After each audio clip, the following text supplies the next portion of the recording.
미국에서 휴식을 취하겠다. 그러면 우리 아이들은 어떻게 되는 겁니까? 자, 이 문재인 대통령 얘기를 중심으로 쭉 살펴봤다면 이제 그 이외 인물들, 굵직한 사람들도 한번 짚어볼 때가 됐습니다.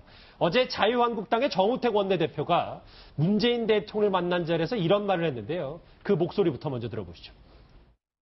평소 또 탈북적 얘기도 많이 쓰셔서 그 얘기는 아마 적재적소의 인물을 안치겠다 이런 말씀이 되기 때문에 인사가 만사로 또 좋은 인선이 잘 이루어지시길 기대하겠습니다. 대통령께서 그 야당 대표하실 때보다 저희가 또 더 강한 야당이 될지 모르겠습니다. 그래서 오늘 그렇지만 또 정책적인 네, 저희가 지금 자유한국당의 모습을 살펴봤는데 사실 하고 싶은 말은 앞으로 바른정당과 자유한국당 어떻게 될까 참 이 부분이 궁금한 건데요. 네. 그러니까 이제 다시 이제 통합하는 거 아니냐. 이제 이런 얘기가 나오는 거죠. 안 그래도 지금 뭐 바른정당의 12명 그 의원들이 지금 뭐 일단 그 복당 신청을 지금 한 상태고 그 절차가 지금 진행되는 와중에 사실은 또 정우택 지금 원내대표 대표 권한대행은 좀 다른 얘기를 좀 하고 있어요. 그러니까 이 복당 문제하고 그 다음에 이제 친박 이른바 3인방, 친박 3인방 징계를 이제 홍준표 후보가 선거 막판에 이제 철회를 하도록 이렇게 하지 않았습니까? 그 부분도 이건 뭐 최고위를 열어서 다시 좀 논의를 해야 된다 이렇게 지금 얘기를 하고 있어요. 그래서 이게 생각하고는 조금 다르게 흘러가는 거 아닌가 이런 생각도 좀 듭니다. 그러니까 홍준표 후보는 일단은 뭐 이제 미국으로 떠나서 당분간 이제 국내 부재할 것 같은데 이 상태에서 일단은 지금 뭐 정우택 지금 대표 권한대행 중심으로 해서 지금 이제 모든 것들이 좀 정리가 돼 나갈 수밖에 없는데 일단은 뭐 제가 보기에는 그 친박 그 청산 관련해 가지고 친박 청산 관련해서 이번에 이제 징계 해제육 관련해서 사실 비판론이 상당히 많았었기 때문에 그걸 좀 의식을 하는 것 같습니다. 그래서 앞으로 당을 재건하는데 역시 친박 핵심들 징계 부분은 그냥 그대로 가져가는 것이 좋지 않겠나라는 판단을 좀 한 것 같고 그래서 도로 원위치를 좀 시키는 거 아닌가 이렇게 생각이 되고요. 그 바른정당 그 12명 그 입당 문제는 어쩌면 조금 내부적으로 좀 복잡할 수도 있겠다 이런 생각은 좀 들어요. 그러니까 이게 자칫 잘못하면 그러니까 홍준표 후보의 향후 이제 그 정치, 그러니까 자유한국당 내에서의 어떤 행보에 어떻게 보면 날개를 달아주는 격이 될 수 있기 때문에 친박계에서도 우려를 하겠지만 자유한국당 내에 약간 중진급 이상 의원들은 우려스러운 부분도 없지 않아 있을 겁니다. 특히 정우택 지금 원내대표 같은 경우에도 뭐 본인도 지금 뭐 대권에 관심이 있고 이런 상황이어서 지금 약간은 좀 견제를 지금 하고 나오는 상황이다 이런 느낌이 일단 드네요. 김성환 평론가님. 네. 홍준표 전 지사는 홍준표 지사는 이제 미국으로 가는 건데 그러면 남은 12명 이 사람들은 어떻게 좀 뭔가 처리가 돼야 되는 거 아닙니까? 그냥 미국 가버리면 또 이것도 문제가 되는 거 아닌가요? 그러니까 지금 본인 입장에서는 사실 선거 패배의 책임을 져야 하는 입장이잖아요. 아마 남아있고 마음은 남아있고 싶었을 것 같지만 그럴 수 있는 상황은 못 되니까 결국 당분간 이렇게 좀 휴식 겸 아니면 선거 패배에 대해서 책임을 지는 겸 이렇게 나가 있는 그런 모양새를 취하고 있는 것 같은데요. 저는 결국은 받아들일 수밖에 없지 않겠나 이렇게 생각합니다. 왜냐하면은 지금 자유한국당은 한석이 아쉬워요. 이 13명을 받아들이지 않으면은 지금 100석 이하로 떨어지거든요. 근데 100석 이하로 떨어지게 되면은 국회 선진화법도 문제가 되고 여러 가지로 좀 자유한국당이 국회 내에서 뭔가 이렇게 수적으로 저지할 수 있는 선 자체가 무너지는 것이기도 하거든요.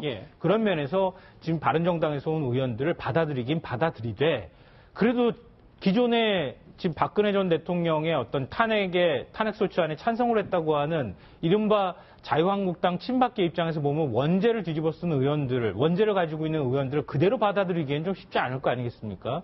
어떤 방식으로든 그냥 곱게 받아들여줄 수는 없다. 이런 점에서 충분히 절차와 과정들을 거치고 거기에 대해서 일종의 이제 우리가 그렇게 했던 것은 좀 잘못했습니다라고 하는 일종의 고해성사 같은 것도 좀 받고 뭐 이런 과정들을 좀 밟으려고 하는 것 아닐까. 그렇게 해야 나중에 가서도 계파 갈등이든 아니면 당권 투쟁을 할 때에도 유리한 위치에 설 것이다. 이런 생각이 좀 깔려 있는 거라고 생각됩니다. 예, 실제로 최 변호사님, 물론 지금 홍준표 전 후보가 미국으로 떠나긴 했지만 분명히 앞으로 당권을 두고 굉장히 세게 붙을 거란 말이에요. 그런데 이에 대해 정우택 원내대표는 일단 홍준표 전 후보가 막 대선에서 떨어졌는데 당권에 도전하는 것은 모양새가 좋지 않다면서 좀 가름을 했어요. 그렇습니다. 한마디로 견적을 날렸다 이렇게 볼 수가 있을 것 같은데요. 아시다시피 그 홍 후보 같은 경우에는 미국으로 떠나면서도 내 앞길이 창창이 남아 있고 앞으로 할 일은 조국이 나를 부를 때를 기다리겠다 이런 취지로 여운을 남겼는 것 같은데요. 만약에 이 12분을 바로 입당을 시키면은 이른바 홍준표계 한마디로 홍준표 후보의 독고다이의 이 날개를 다뤄주는 거 아니겠습니까? 그러다 보니까 다가오는 6, 7월 달에 있던 이 전당대회에 대해서 서로 개파 간에 이미 내부적인 어떤 알게 모르게 어떤 신경전이 흐르는 것 같은데 예. 말씀드렸듯이 중요한 거는 선거는 결과인데 이번에 보수 분열은 곧 필패라라는 것을 입증했지 않습니까? 그렇기 때문에 어떤 식으로든 내부적인 어떤 잡음은 있겠지만 큰 틀에 봐서 내년 2월달 지방선거까지는 아마 당을 합치는 취지로 나갈 가능성은 상당히 높지 않을까 싶습니다. 유승민 의원 또 궁금한데 취재진이 개표 결과를 묻자 이렇게 답했습니다. 목소리 들어보시죠. 정부에서 좀 고르게 이제 표가 나왔는데 예, 고르게 낮게 나왔죠. 고르게 앞으로는 고르게 높게 나올 수 있도록 정말 노력하겠습니다. 예, 협력할 거는 협력하고 또 비판할 때는 매섭게 비판하고 그런 역할을 꾸준하게 일관성 있게 하다 보면 저는 국민들께서 저희들 계속 더 호감을 가지고 봐주실 거라고 믿습니다. 유승민 의원이 재치까지 이제 경기하기 시작한 것 같은데 이현정 의원님. 어찌됐건 저 표정만 봐도 뭔가 완주하면서 본인 몫을 다했다라고 스스로 생각하는 것 같아요. 좀 여유가 있어요. 일단 지금 지난 취임식 날 또 이제 나타났었고. 근데 사실 지금 보면 이번 선거 결과를 보면 정말 보수의 텃밭이라고 하는 강남 3구, 강남 서초 송파, 여기서 사실은 홍준표 후보가 다 졌습니다. 강원도에서 졌어요. 자, 그러면 결국 자유한국당이 지금 자신들의 중요한 기반에서 다 무너졌다는 말이죠. 예. 자, 그러면 지금 상황에서 저렇게 지금 내부 싸움을 하고 있을 때가 아닙니다. 이제 그런 상황인데 어떤 면에서 본다면 이제 유승민 후보가 이제 앞으로 보여줄 수 있는 개혁적인 보수. 저는 이 부분에 좀 어떤 가능성을 충분히 엿봅니다. 특히 왜냐하면 이번에 20대, 30대의 어떤 지지가 있었지 않습니까? 즉, 지금은요, 지금 같은 그런 홍준표식 보수 갖고는 이제는 갈 수밖에 없다. 즉, 따뜻한 보수로 갈 수밖에 없다. 이제 그런 명제를 줬기 때문에 만약에 유승민 후보가 앞으로 저런 모습을 통해서 보여준다라면 충분히 보수 쪽에서 새로운 대안으로 저는 있을 수가 있다고 보여집니다. 예, 유승민 후보와 함께 이번 대선에서 이름 석자 제대로 알린 사람 한 명 또 있습니다. 심상정 의원에게 문재인 정부 노동부 장관설이 또 불고 있는데 그 목소리 한번 들어보시죠.